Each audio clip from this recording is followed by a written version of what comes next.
November 29, 2009 ఇది 6 దశాబ్దాల తెలంగాణ ఉద్యమాన్ని మలుపు తిప్పినటువంటి రోజు. అప్పటికే 6 దశాబ్దాలుగా తెలంగాణలోని బుద్ధిజీవులు, తెలంగాణ పట్ల మమకారం ఉన్నటువంటి వర్గాలు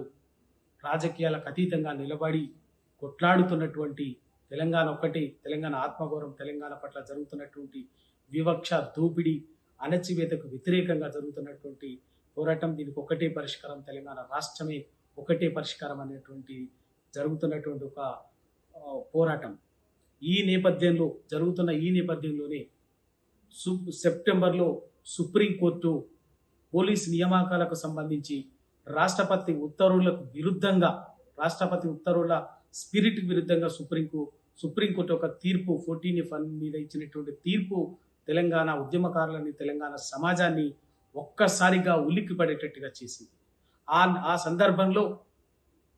వచ్చినటువంటి దానికి వ్యతిరేకంగా మొదలుపెట్టినటువంటి పోరాటం కేసీఆర్ గారు దీనికి కాదుగా ఏం చేసినా తెలంగాణకు అంతిమ పరిష్కారం రాష్ట్రం ఒకటి, దానికి చావో రేవో తేల్చుకుంటే తప్ప ఈ తెలంగాణను సాధించుకోలేమనేటువంటి ఒక సంకల్పంతో నవంబర్ 29వ తేదీన ఆమరణ నిరాహార దీక్షకు పూనుకున్నటువంటి రోజు. ఆ ఆమరణ నిరాహార దీక్ష మొదలుపెట్టిన సందర్భంలో ఆ రోజు ఈ తెలంగాణ రాష్ట్రం భాగంగా ఉన్నటువంటి ఉమ్మడి ఆంధ్రప్రదేశ్ రాష్ట్రాన్ని పరిపాలిస్తున్నటువంటి కాంగ్రెస్ పార్టీ ఆ రోజు జరిగినటువంటి దీక్ష కానీ, ఆ దీక్షకు సంఘీభావంగా జరుగుతున్నటువంటి అనేక వర్గాల సంఘీభావ దీక్షలకు, పోరాటాన్ని పట్ల అణిచివేసినటువంటి తీరు ఎంత క్రూరంగా, ఎంత దుర్మార్గంగా, ఎంత అమానవీయంగా, ఎంత అప్రజాస్వామికంగా వ్యవహరించిందో ఆ రోజు తెలంగాణ ఉద్యమకారుల, తెలంగాణ సమాజం కళ్ళతో చూసింది. ఎందుకు అంటే కేసీఆర్ గారి ఆమరణ నిరాహార దీక్షకు ఉస్మానియా యూనివర్సిటీలో విద్యార్థి లోకం సంఘీభావంగా చేపట్టినటువంటి ర్యాలీ పట్ల, ఆ ర్యాలీలో పాల్గొన్నటువంటి విద్యార్థుల పట్ల పోలీసులు, పారామిలిటరీ బలగాలు వ్యవహరించినటువంటి తీరు ఒక ఆడపిల్లలను కూడా చూడకుండా, విద్యార్థులను చూడకుండా క్యాంపస్లో ఉరికిచ్చి బాష్పవాయుగోళాలు ప్రయోగించి, రబ్బర్ బుల్లెట్లు ప్రయోగించి దుర్మార్గంగా వ్యవహరించినటువంటిది ప్రత్యక్షంగా చూసినటువంటి తెలంగాణ సమాజం దానితోటి ఒక్కసారిగా తిరుగుబాటు పంతాయించుకొని ఇక నిజంగా ఏమో అనుకున్నాం, తెలంగాణ వస్తే తప్ప నిజంగా తెలంగాణ అప్పటి వరకు తెలంగాణకు అటుగా ఇంత వ్యతిరేకించినటువంటి తెలంగాణ ఉన్నటువంటి వాళ్ళు కూడా తెలంగాణ అక్కర్లేదన్నటువంటి భావనతో ఇక్కడ ఉన్నటువంటి వాళ్ళు కూడా చూసి తెలంగాణ పట్ల ఇంత సమైకాంధ్ర పాలకులు, తెలంగాణ వ్యతిరేకులు ఇంత దుర్మార్గంగా ఉంటారా, ఇంత అన్యాయమా అని చెప్పేసి తెలంగాణ ఉద్యమానికి సంఘీభావంగా బయటికి రావటము, రోడ్లెక్కడం అనేది అసలు ఊహించనటువంటి సంఘటన. ఆ నేపథ్యంలో సబ్బన్న వర్గాలు ఆ డిసెంబర్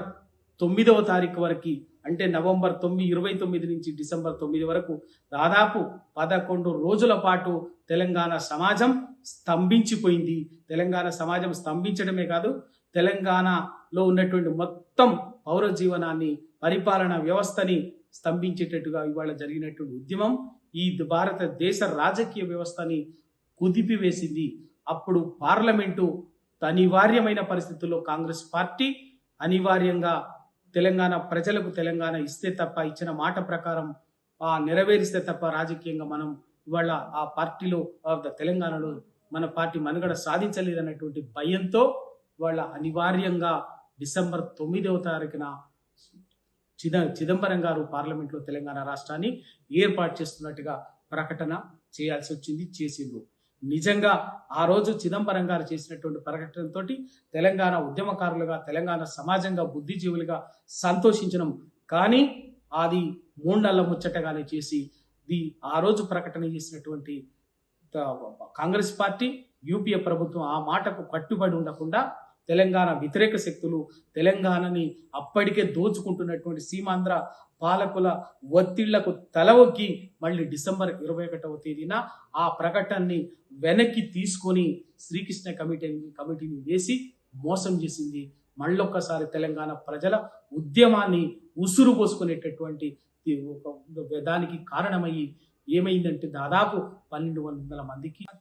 యూపీఏ ప్రభుత్వం ఆ మాటకు కట్టుబడి ఉండకుండా తెలంగాణ వ్యతిరేక శక్తులు తెలంగాణని అప్పటికే దోచుకుంటున్నటువంటి సీమాంధ్ర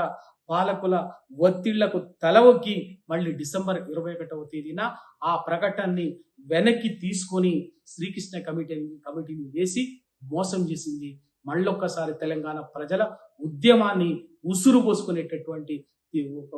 దానికి కారణమయ్యి ఏమైందంటే దాదాపు 1200 మందికి సావు కారణమైంది. కాంగ్రెస్ పార్టీ ఆ రోజే కాదు 1952లో ములికి ఉద్యమం మొదలైన రోజు కాల్చి చంపి తెలంగాణ 7గురి ప్రాణాలను బలి తీసుకున్నది. ఆ తర్వాత బలవంతంగా దౌర్జన్యంగా 56లో తెలంగాణ వద్దంటుంటే కూడా తెలంగాణ సమాజం దౌర్జన్యంగా సీమాంధ్ర అప్పటి భాషా ప్రయుక్తాల రాష్ట్రాల పేరు మీద సీమాంధ్ర పెద్ద మనుషులకు తలొగ్గి